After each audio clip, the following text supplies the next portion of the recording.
Welcome to this week's episode of The Influence Gap. You are going to love today's guest. Silvia Damiano is a scientist and a filmmaker and author of the upcoming book, Brain Friendly Leader. Now, a lot of the work that I do with sales leaders, revenue leaders, business owners is around decisions, and decisions impact pipeline. And when you think about decisions that we make or that we don't make, it is all related to the way that we think, feel, and act. And that relies on the brain. And so Silvia Damiano is the founder of the About My Brain Institute and the creator of the I4 NeuroLeader framework. And that framework integrates neurobiology, emotional intelligence, and the creativity that strengthens the human capacities that will take us into the future. And so what I love about what Silvia's work is all about is that for the past 25 years, she has explored one of the most important questions of our time. And that is, how do we remain deeply human in a world that is becoming faster, more distracted, and increasingly shaped by artificial intelligence? And so in this conversation today, you are going to uncover some absolute nuggets that are going to help you as a leader think a little differently, think a little bit deeper, and most importantly, understand perhaps some of the ways that you and your teams can become a little more effective when it comes to higher performance. And so what I love is the fact that Sylvia's thinking says that as human beings, it is not only about how we perform, but it is how we protect our humanity moving forward. So let's dive in. I think you are going to love this episode as much as I did. So let me introduce you to Silvia Damiano. Hey, this is Bernadette McClelland, and welcome to The Influence Gap. This is the show where leaders come to close the gap between intention and impact so that they can have the right conversations, make the right decisions, and achieve the results that matter the most.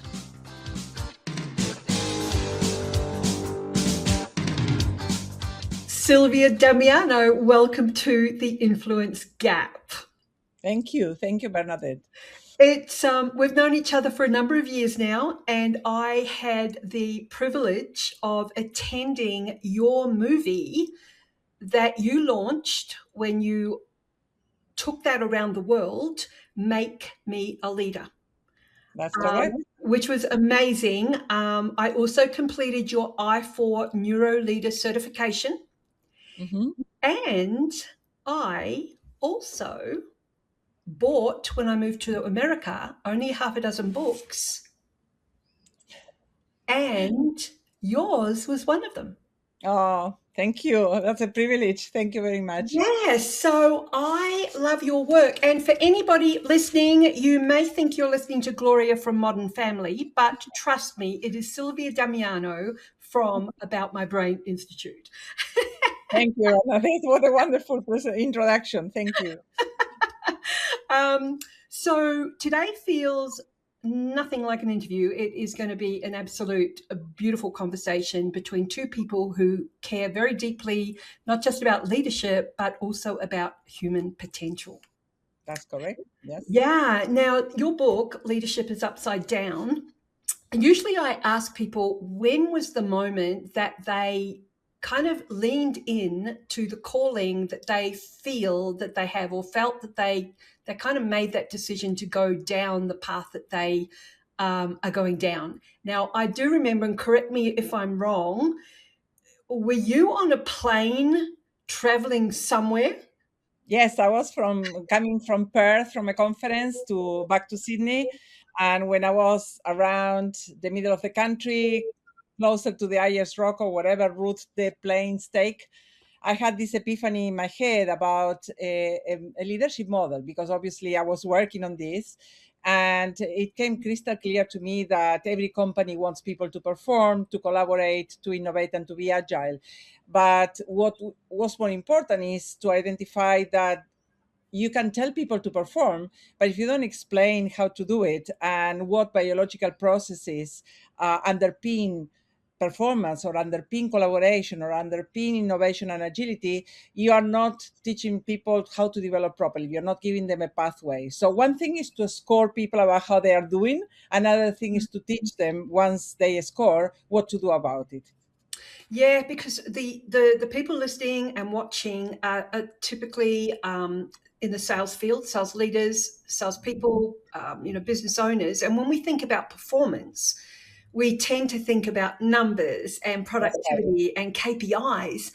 But your meaning around performance is It's different. different. Yes, yes. As So, a scientist, I always think that you can going to work is only a part of your life, but the rest of the hours you need to be able to perform, to feel good about yourself, to feel good mentally and physically. So whatever you decide to do, whether it's a task, a job, a sales encounter, whatever, or a relationship even, you need to be performing biologically in the best possible way. So if you look at Olympians, how they train, they have a whole rounded system around them that makes them who they are.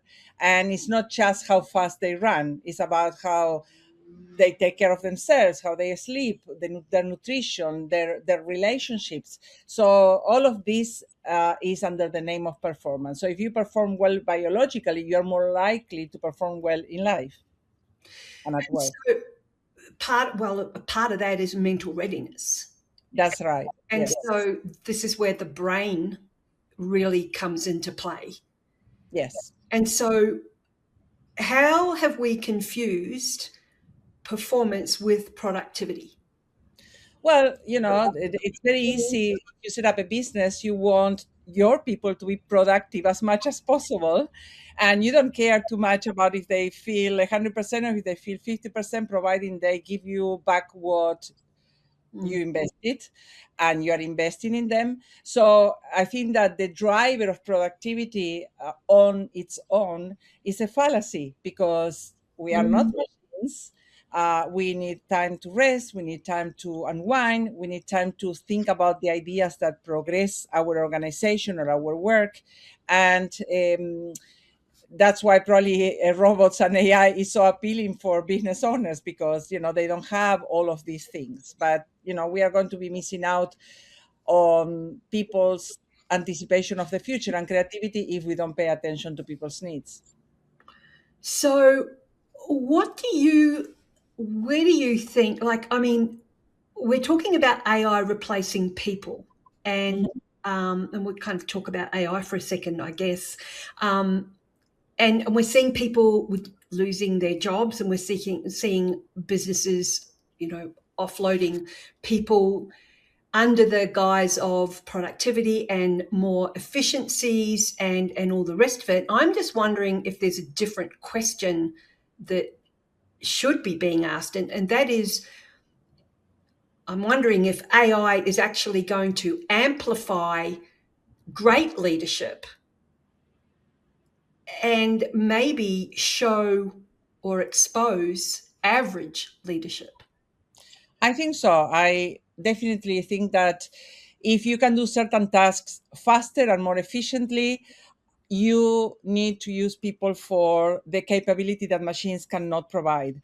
And in order to inspire them and influence them positively, you need to be a great leader, and you need to have the values in the right place, and you need to be able to connect with them at a deeper level, something that has been lost because there's not enough hours in the day. So people lose their sociability or their interpersonal skills if they get too stressed or too pressure to do the job that they need to do. So as if we use AI in a clever way, where we allocate some of the time that AI gives us back to our life in building relationships, that's probably the best investment we can make as leaders, to delve deeper into human relationships and influencing. Because in the last 20 years, humans have become extremely unreliable because of the levels of pressure and stress they had to deal with at work. Yeah. I agree with you there, and in the field that I'm in, it's, everything's great when things are going well. But when numbers aren't being met, when you're losing good staff, when there's pressure from the ELT or from the board or whatever, we regress. That definitely, yes. Yeah, we regress, and so I'm wondering, and we're not, just to kind of, I suppose, clarify that, and well, what does it mean when you regress, Bernadette?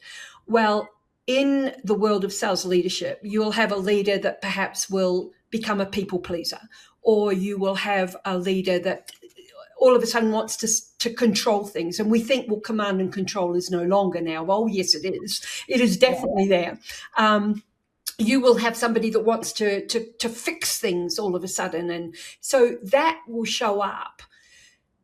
How does a leader get to that place where that space between that trigger and the ability to be able to respond, or to go into that space where they can not control themselves, but to be able to lean into the resistance? How do they? I think it goes back to self-development, personal development, reading books. That is one of the things that people are not doing nowadays. Attending conferences, attending retreats, attending programs of personal development, which sometimes people do not value as much. And that is the only way to elevate your consciousness. I mean, you don't have to do any of that. You can reflect all day, or you can take time off and go on holidays that are not through external input, but just go on holidays where you bring your attention inward and you spend some time in silence, sometimes reflecting about yourself and what's important to you. And I think that without doing that, people get out of balance. And when people get out of balance and they only get motivated by money or by power or by fame, they lose track of who they are. And when you lose track of who you are going to be more reactive. People who have good self control, like you call it, or good management of their emotions, they know when to stop, they know to reflect, and they choose the best response possible for the response they need to provide to a person or a client, instead of being reacting to whatever external circumstance takes place. So I think it happens with age, it happens with emotional maturity, and it happens with personal development. I have always chosen personal development simply because I'm not a groupie. I don't like to follow people too much, but I like to reflect and bring my attention inwards to realize what's the best way to respond to these circumstances. It's easy to kick and scream and have raw rage. That's easy. But the hardest thing is to manage your emotions and manage yourself properly. Or to observe yourself, Yes. to Yes. observe yourself and give yourself feedback and catch yourself, Yes. and to choose it. Does pressure, leaders who are under pressure today, does that pressure actually change the brain? Absolutely. When you are under pressure, the reaction of the amygdala, which is two nuggets of all tissue in the center of the brain, will make you more reactive and will shut down the possibility of your prefrontal cortex that sits behind your forehead to make better decisions or to reflect on what's going on. So what you want to do is to breathe between 6 to 10 seconds to calm that amygdala down and allow the prefrontal cortex to catch up and give a more thoughtful response. Yes, I think It's it really is. full term, okay? Let's not do this, but It really is a practice, isn't it? Like it truly is a practice. You've been talking about the imagination age. So we know that we've come out of the industrial age. Like we know that we've come out of the industrial age where control was power, command and control. And we moved into the information age, or the knowledge economy. I know when I was at Xerox, we being at Xerox, it was a big thing where we moved into the knowledge economy, and we're in that economy, definitely in that economy now. And then you've always espoused that we've moved into the imagination age, the imagination economy, long before AI became the headline. Yes, that's correct. It kind of feels like the world's just kind of catching up now. Yes. And the imagination age being the age where I guess you say that ideas are what creates value. Yes. And So I firmly believe that, continue to believe that now more than ever. I never expected AI to come across in this period of time, but yes, imagination is the difference between us and the machines. yeah, absolutely. And with AI making knowledge almost, I mean, it's limitless. I mean, it is limitless. So are the spam emails that we're all getting as well. Yes. What do you feel becomes really scarce with knowledge so limitless now?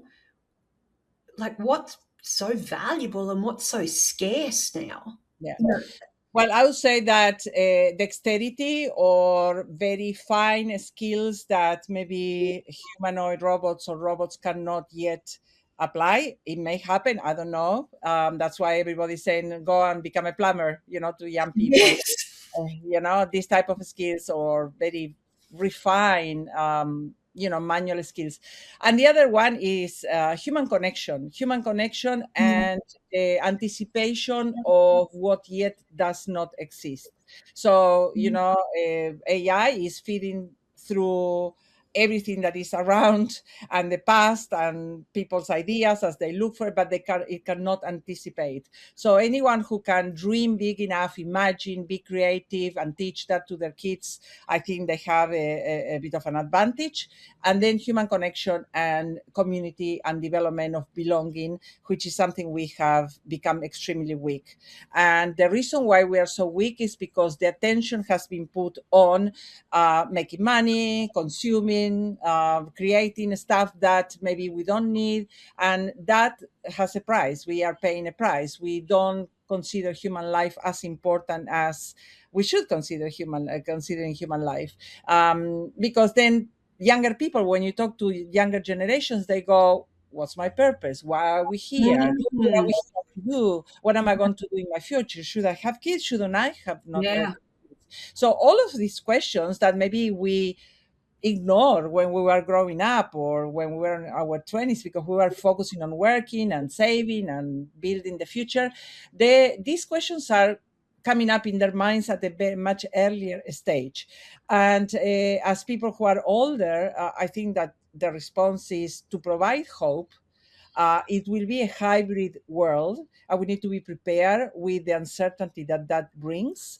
I don't think that anyone has given any explanation. There's all the tech gurus giving a sense of this is coming, people will lose their jobs, and etc., etc. But nobody is saying, well, don't worry, we are going to solve it by doing A, B, and C. Nobody's really saying that.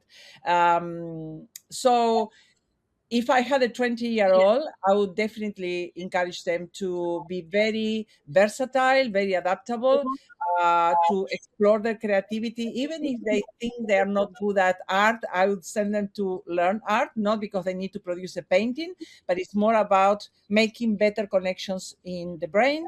And the third one would be really look at yourself, develop yourself, understand your values, and build meaningful connections. I think that these are three important aspects of life moving forward.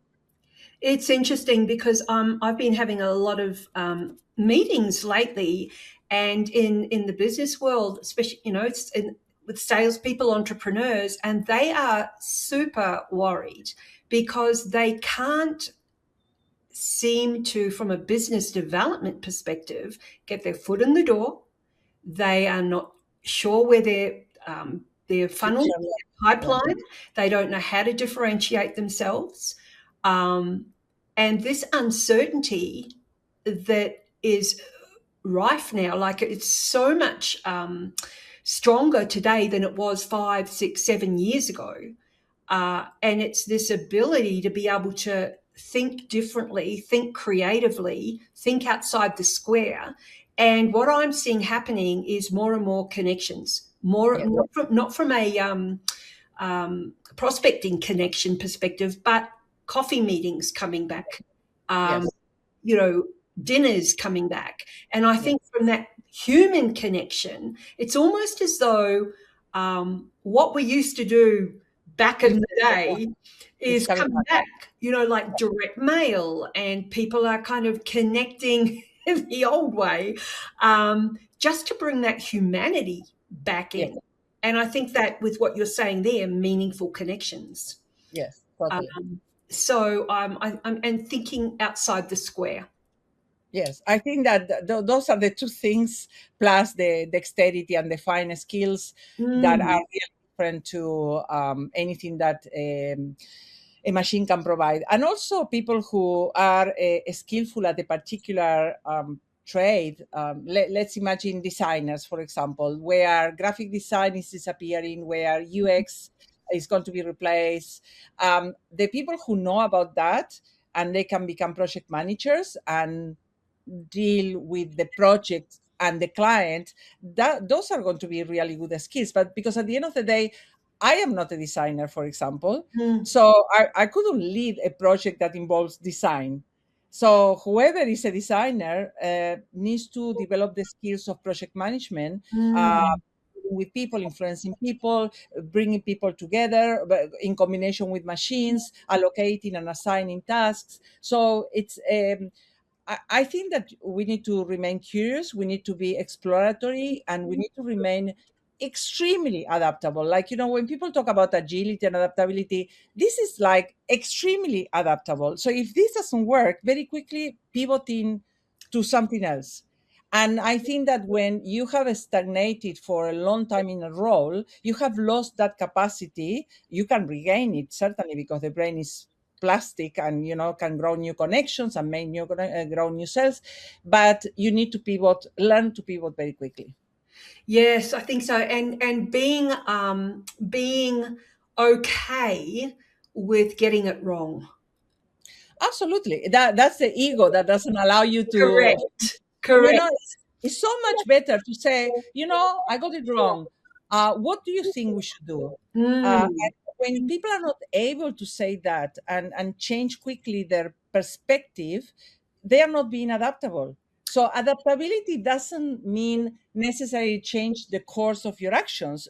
It does, but it also means to change the course of your perspectives if the perspective of someone in your team is better, and letting the ego down and going, okay, how can we make this happen? That's human connection. Human connection is not going on a retreat together and holding hands. Human connection has to do with really coming halfway, really asking the questions that matter, and listening for the responses of yes. the party.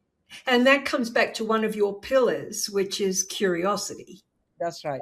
Yes, Yes. very important. Yeah. So share with us the I4 model that you spoke about earlier, because the I4 model, I'll let you explain it. Okay.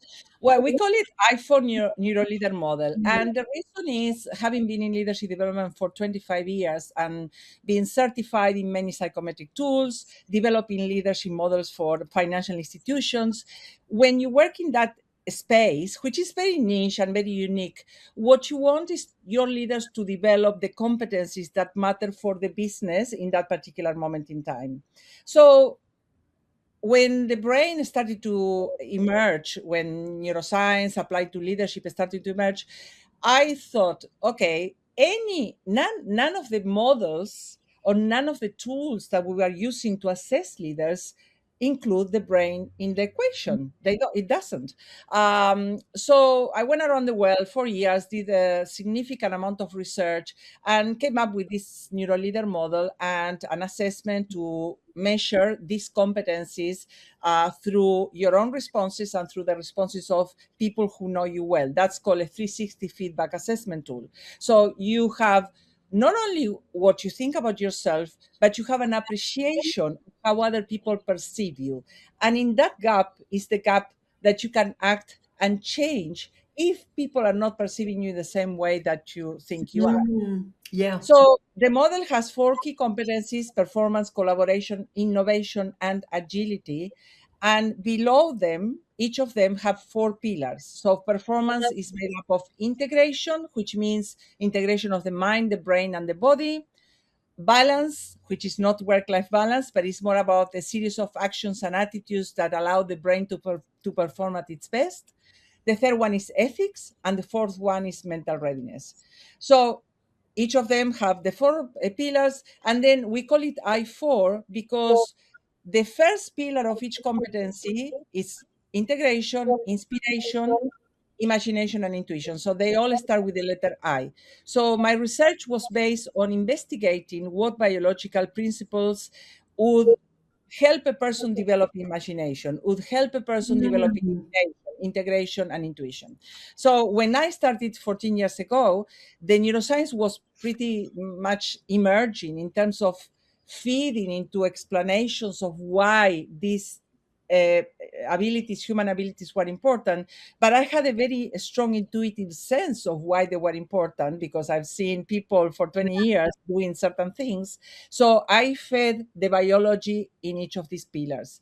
Got it. And then 14 years later, if you go and look for the neuroscience of generosity, the neuroscience of curiosity, the Yeah. neuroscience of courage, you will find substantial research Yep. done that substantiate the model from a neurobiological perspective. So when we run the assessments and we develop a pathway for people to improve in each of these pillars, people pay a lot of attention because it's something that they feel they can do. Mm.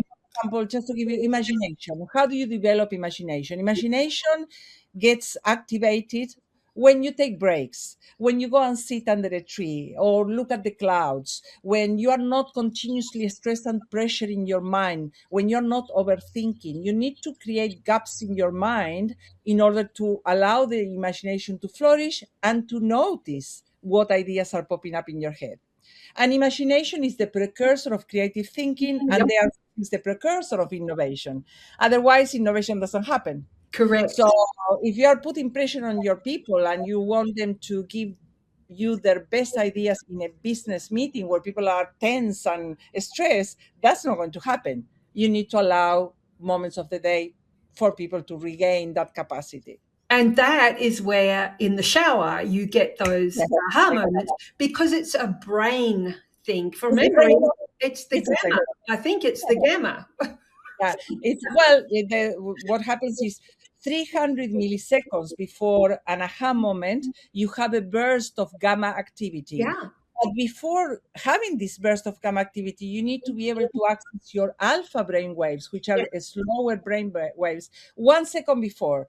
And when do you access alpha? When you have a shower, when you go for a walk, when you sit and relax. It's not when you are in beta, extremely busy and paying attention or stressed or And so, from a leadership perspective, if you are a command and control, or as a leader, if you are under pressure and you regress yes. back to that command control and you're expecting your people, it ain't going to happen. It's So, no.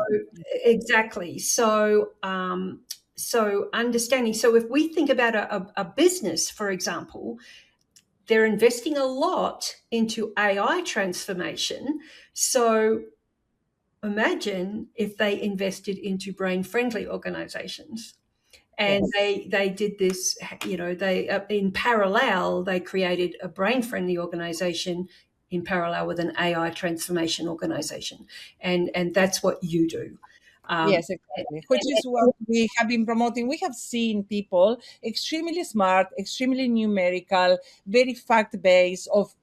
I work with a large financial institution where it's not because they are not intelligent, it's because they don't understand how the brain operates. Once you explain to them all of these processes, people go, oh, okay, so it means I have agency, I can change Mm. Nobody's telling them to change their behavior. What we are suggesting is learn about yourself by learning through your brain, your gut, your heart, and how they operate, and how this translates into a business result, which will be much more satisfying Yeah. for people, and your people will be more engaged.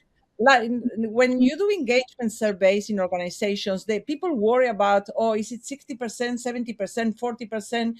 When people give you a 40% of engagement, is because something is not right. And it starts usually with the leader. The leader is not role modeling I agree. the things they want to see.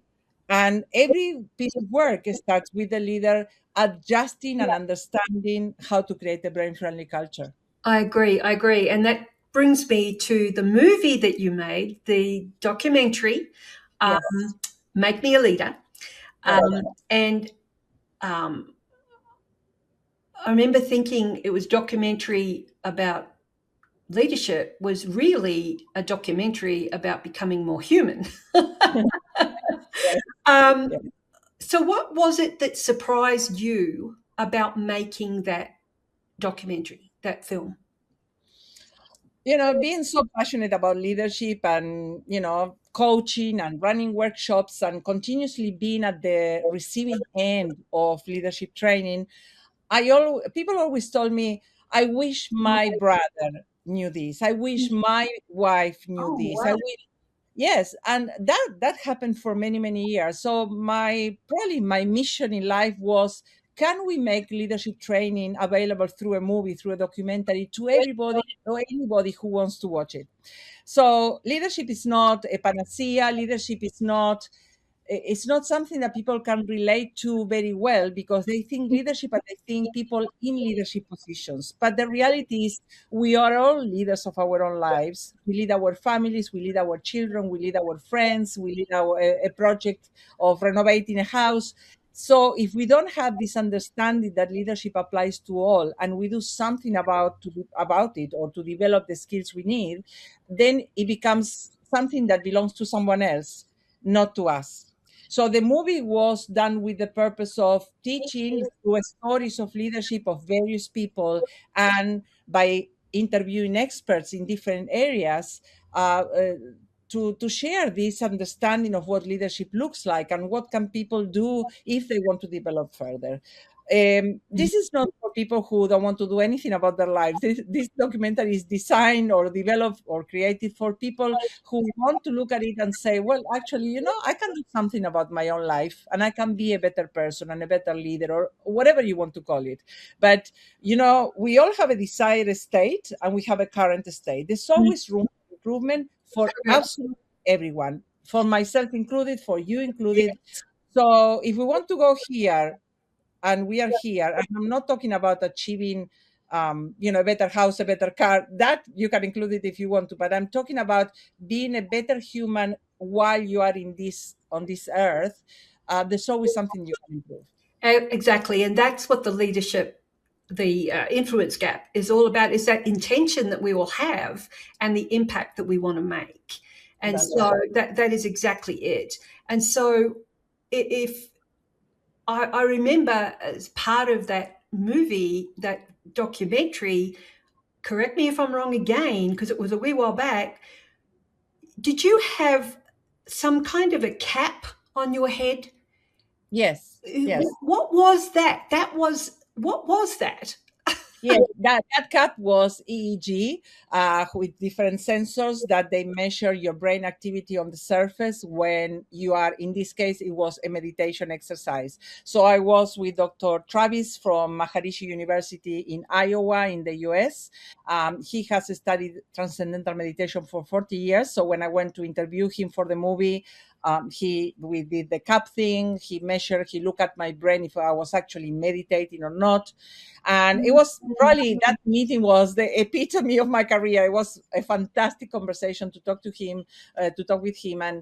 And then, there are easier devices today. The famous one, Muse, that you can put, is a little band Yes, that it teaches you how to meditate, and by giving you neurofeedback through birds that sing. So if you I are have one. into the meditative state, you hear birds, and these birds are indicating that your brain is getting into that zone and is not all over the place. So for anyone who wants to improve anything, and the ability to watch yourself, like you were describing, Bernadette, before, which is called metacognition. Yeah. Can you see yourself reacting? Can you see yourself when you're calming down? Can you see yourself responding to people?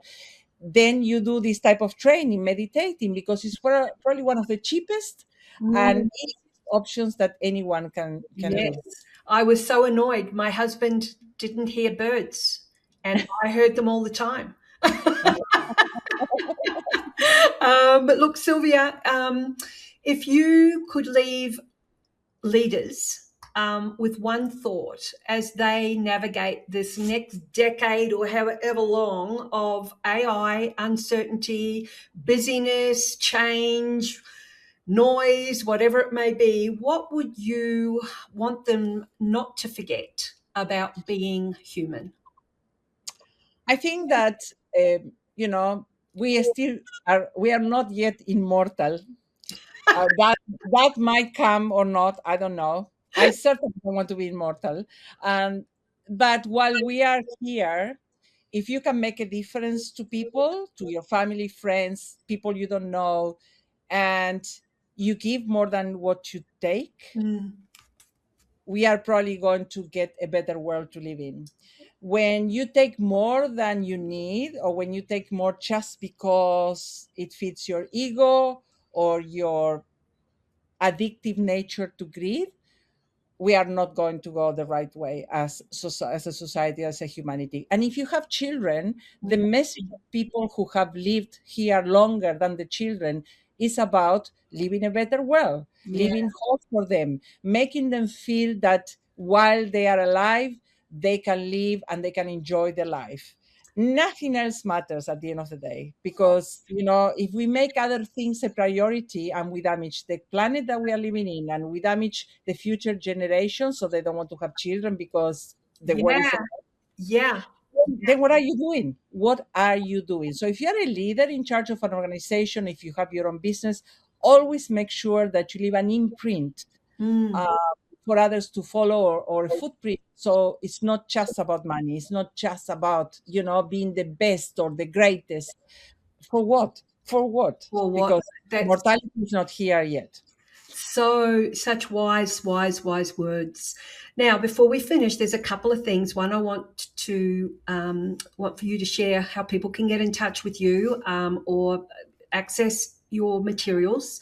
And the other one is just hang around, everybody, because I have what I call Fast Five. So first of all, let's get your details and all the admin stuff sorted out first. So how can people get in touch with you and the Institute? Okay, they can visit us at aboutmybrain.com. And my email is Silvia with I at aboutmybrain.com, or hello at aboutmybrain.com. And we are launching a new book that I just finished writing in 3 or 4 months. It's going to call Brain Friendly Leader. And it's about humanity in the age of AI, basically. And it goes back to explain some of these habits and human capacity that I've been talking about today. So it's a book that probably will help guide people in this new era.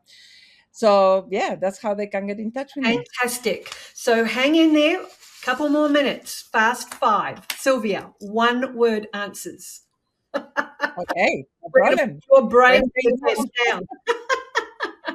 AI will never replace what? Humans. And I say love. Real love. Love it. Influence begins when? When you are aware of your impact. I don't know. That was That's not the one. That's not the one answer. Okay. One daily habit you refuse to compromise because Sleep. it keeps your brain at its best. Sleep. Sleep. Yes, I knew you would say sleep. Yeah. The biggest mistake leaders make is not I don't have a word, but not think about them, about others, when they only think about themselves. Themselves. Yes. One word that describes the future of leadership. I'll say self-awareness. Yeah. Self-awareness. Self-awareness, yeah, because it's that been done through research that people think they are self-aware. 90% of people think, yeah, I'm self-aware, but when you actually do the metrics, only 10% to 15% are truly self-aware. So that's a massive gap that we must bridge. Yep, love it, love it, love it. Silvia Damiano, thank you so much for You're welcome. gracing us with your brain Thank you. and your presence, and we can't wait to share your details and the details of your upcoming book with the audience. And to everybody watching and listening, remember, influence is creating change in you so that you can create change around you. So have an amazing week, and we'll see you this time next week. Bye for now. Thank you. Bye-bye. That's a wrap on today's episode of The Influence Gap. If this resonated with you, share it with a CEO or a sales leader who you think needs to hear it. And make sure that you subscribe so that you never miss one single episode. If you are ready to close the gap between your message and the impact you want to make, come and find me at BernadetteMcClelland.com. I'll see you this time next week. Bye for now.